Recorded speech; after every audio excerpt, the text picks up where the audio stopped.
तो hello guys, welcome back to my YouTube channel. देखिए, CC का भी रिजल्ट मैंने अपडेट कर रहा हूँ। सारे तो कर ही चुका हूँ। तो जो भी बच्चे जो है सीसी में एडमिशन ले रहे हैं वो बहुत ही ध्यान से ये वीडियो देखें, क्योंकि आपके पास में जो है दिन बहुत कम हो रहे हैं।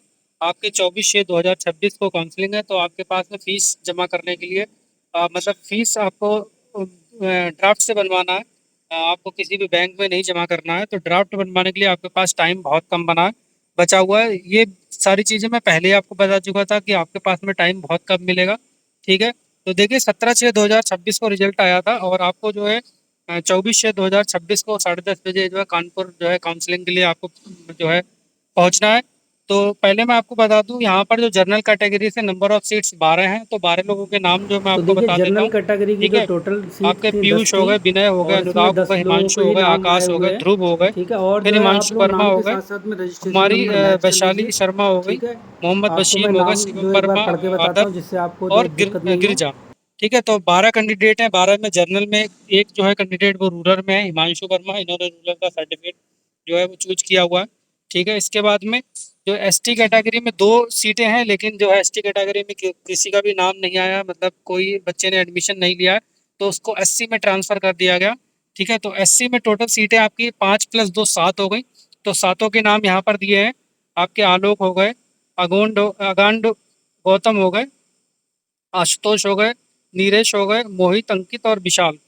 ठीक है, तो ये आपके एससी कैटेगरी के हो गए।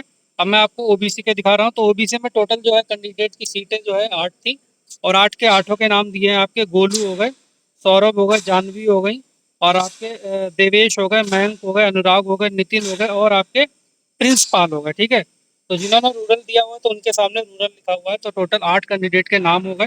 ठीक है, और ईडब्ल्यूएस कैटेगरी के 2 कैंडिडेट, 3 सीटें हैं, तीनों के नाम देखिए आपके। देवेश हो गए, शुभम कुमार मिश्रा होगा, अभिषेक सिंह होगा। ठीक है, तो ये सारी सीटें हैं।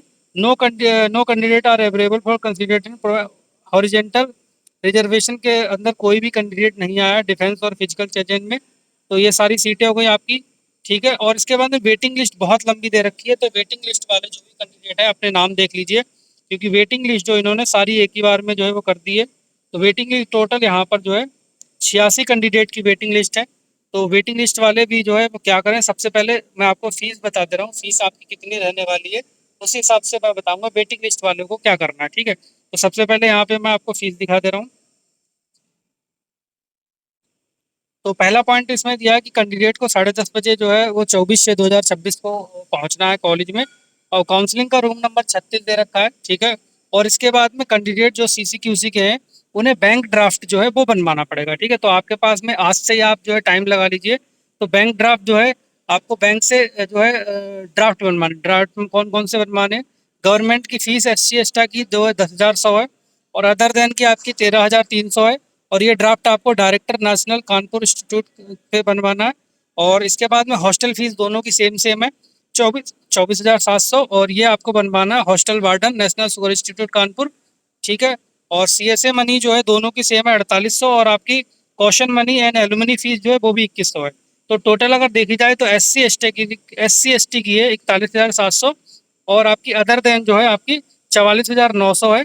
ठीक है, ये आपकी फीस रहने वाली है। चारों आपको ड्राफ्ट बनवाने हैं। ड्राफ्ट बनवाने के बाद में ही आपके सारे डॉक्यूमेंट जो है कंप्लीट करने हैं आपको सारे के सारे। ठीक है, आगे के पॉइंट ध्यान से देखिए, और जो वेटिंग लिस्ट वाले हैं वो लोग भी अपने अगर चाहते तो ड्राफ्ट बनवा के चले जाइए, क्योंकि क्या होता है कि जो बच्चे काउंसलिंग में बुलाए हैं वो या तो फीस के कारण या किसी अदर कारणवश नहीं आ पाते हैं।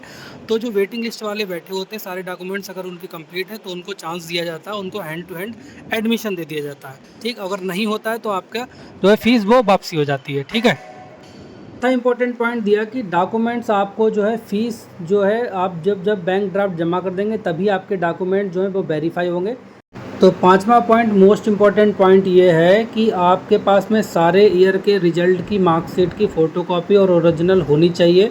ठीक है, इसमें एक चीज़ और भी लिखा हुआ है कि आपके पास में ओरिजिनल मार्कशीट और internal seat duly verified by the university of the final examination result at the time of cancel following which they not be admitted, and no relaxation is possible to be given on the account, but they are required to submit self attested copy of rest of the mark sheet. तो पाँचवा point appearing के लिए साफ साफ लिखा हुआ कि आपके पास ओरिजिनल या फिर आपकी इंटरनल मार्कशीट जो है सेल्फ अटेस्टेड की मतलब कॉपी होनी चाहिए। और अगर काउंसलिंग से पहले आपके पास ऐसा नहीं है तो आपको प्रवेश नहीं दिया जाएगा और इस संबंध में किसी प्रकार की छूट भी नहीं दी जाएगी। ठीक है, तो ये पाँचवें पॉइंट में साफ साफ मेंशन है। और अगर आपको कंफर्म करना है तो आप एक बार कॉलेज में कंफर्म कर सकते हैं। ठीक है, पाँचवा पॉइंट हो गया। छठा पॉइंट में कह रहा कि सेम कह रहा कि ऑफिस ऑर्डर मतलब ऑफिस कॉपी वही जो आपने फॉर्म जमा किया था, आपकी पीडीएफ निकली थी वो कॉपी, और प्लस सारे डॉक्यूमेंट्स आपको जो है वो आपको लेके आने हैं। ठीक है, और एज प्रूफ के लिए भी आपको लेके आना है। सातवें में आपको मैक्सिमम एज आपकी 35 साल होनी चाहिए। और आठवें में आपको SC ST का अगर से हैं तो आपको SC ST का सर्टिफिकेट लेके आना है। ठीक है, उसमें जो है साइन होने चाहिए, सील भी लगी होनी चाहिए, DM SDM तहसीलदार। अगर आप OBC से हैं तो आपको OBC का कैटेगरी सर्टिफिकेट लेके आना है, और वो सर्टिफिकेट आपका जो 31/3/2025 के बाद का होना चाहिए। ठीक है, नवा पॉइंट आपका हो गया। अब पॉइंट नंबर 10 देखिए, इसमें कह रहा है EWS अगर आप हैं तो आपका भी 31/3/2025 के बाद का होना चाहिए, ओरिजिनल प्लस फोटोकॉपी।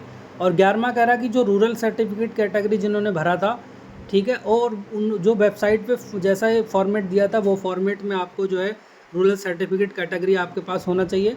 12वां पॉइंट करा अगर आप डिफेंस कैटेगरी से हैं और डिफेंस आपने भरा, पहले डिफेंस का कोई नाम नहीं आया तो डिफेंस भी आपको जो है वो लगाना होगा। तो 12 तक आपको क्लियर हो गए, और कोई डाउट है तो आप ज़रूर कमेंट कीजिएगा। ठीक है, 13वें में आपका फिजिकल चैलेंज का सर्टिफिकेट, अगर आप फिजिकल चैलेंज है और नाम आया तो आप कहेंगे। 14वां पॉइंट कह रहा है कि आपको जो है आपको और आपके गार्जियंस को एंटी रैगिंग फॉर्म जो है वो भर के देना है। ये जो फॉर्म का फॉर्मेट है इसी PDF में नीचे दिया, वो मैं आपको दिखाऊंगा। और 15वां कह रहा कि आपकी रेगुलर क्लास जो है 1 जुलाई से है वो आपकी जो चालू हो जाएंगे और वेबसाइट पे आपको अपडेट कर दिया जाएगा। तो उसके लिए आप जो हमारे चैनल पर बने रहिए और सब्सक्राइब कर लीजिए, नए हैं तो नोटिफिकेशन ज़रूर ऑन कर लीजिएगा। ठीक है, 16वां कह रहा है कि आपकी complete fees of candidate who are submitted the counselling first second and third bill भी रिफंडेबल। कहने का मतलब है जो भी कैंडिडेट है जिन्होंने अपनी फ़ीस जमा कर दी है, ठीक है, और कंप्लीट फ़ीस जमा कर दी और उनका जो है फर्स्ट सेकंड थर्ड काउंसलिंग में नाम नहीं आया, नहीं हो पाया एडमिशन, ठीक है, तो उनकी फ़ीस को रिफ़ंड कर दिया जाएगा चेक के थ्रू उनके पोस्टल एड्रेस पे। और 17वां कह रहा है कि जिनकी फ़ीस जो है वो जमा हो गई और उनका एडमिशन हो गया, सिलेक्शन भी हो गया, लेकिन अगर वो एडमिशन नहीं लेना चाह रहे हैं तो उनकी फ़ीस जो है वो वापसी नहीं होगी। ठीक है, और 18वां पॉइंट कह रहा है कि लंच फैसिलिटी आपको मिलेगी वहीं पर काउंसलिंग के दौरान जो है NSI की कैंटीन में, लेकिन वो आपकी पेमेंट के बेसिस पे होगी कि आपने क्या खाना क्या नहीं खाना। ठीक है, तो 18 तक हो गए। अब मैं आपको दिखा रहा हूँ जो आपका एंटी रैगिंग फॉर्म है वो आपका किस प्रकार का है। तो PDF के सबसे नीचे जो एंटी रैगिंग का जो है एफिडेविट फॉर्म है, एक स्टूडेंट के लिए है। ठीक है, और स्टूडेंट के साथ साथ में आपके गार्जियंस के साथ में भी है। ये जो एंटी रैगिंग का फॉर्म आप जो है कचहरी में जाकर आप जो है बनवा लीजिएगा, वहीं पर आपका अच्छे खासे बन जाएगा।